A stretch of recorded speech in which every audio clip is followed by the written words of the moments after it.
بسم اللہ الرحمن الرحیم۔ ذوالحجہ کے دن بڑی فضیلت والے اور عظیم ترین دن ہیں۔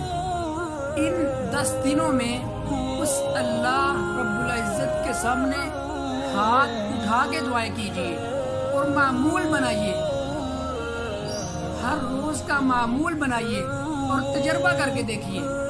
یقین سے اللہ رب العزت کے سامنے دعائیں کیجیے۔ اللہ کے پیارے پیغمبر جناب محمد رسول اللہ صلی اللہ علیہ وسلم جب کسی سفر کے لیے جاتے تو 2 رکعتیں ادا کر کے نکلتے، اور جب واپس آتے سفر سے تو 2 رکعتیں نماز ادا کرتے۔ اپنا روز کا معمول بنائیے، اپنی روز کی روٹین بنائیے کہ ہم نے صبح اٹھ کے باجماعت نماز ادا کرنی ہے، اللہ رب العزت کے سامنے اپنا ماتھا ٹیکنا ہے، جھکنا ہے۔ بلا شبہ صبح ناشتہ کر کے تیاری کر کے آپ آفس کے لیے جاتے ہیں تو اس سے پہلے آپ 2 رکعتیں اشراق کی نماز پڑھ کے نکلا کریں۔ کیوں؟ اس سے کیا ہوگا؟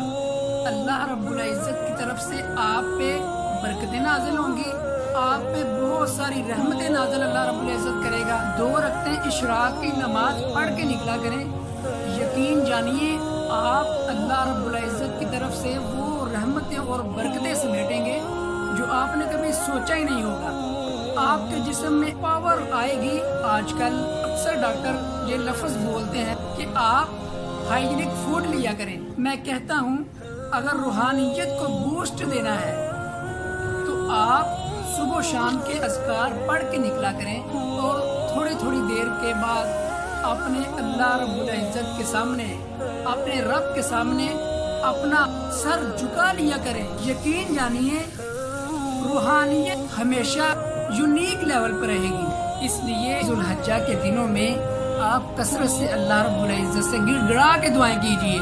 اگر آپ کو سب کچھ مل چکا ہے تو ہمارے لیے بھی دعا کیجیے، اللہ ہمارے گناہوں کو معاف فرما دے، ہمیں بخش دے، ہمارے والدین کو معاف فرما دے۔ امت کے لیے دعا کیجیے، اے اللہ جو بیمار ہیں ان کو صحت عطا فرما، اے اللہ جو پریشان ہیں ان کی پریشانیوں کو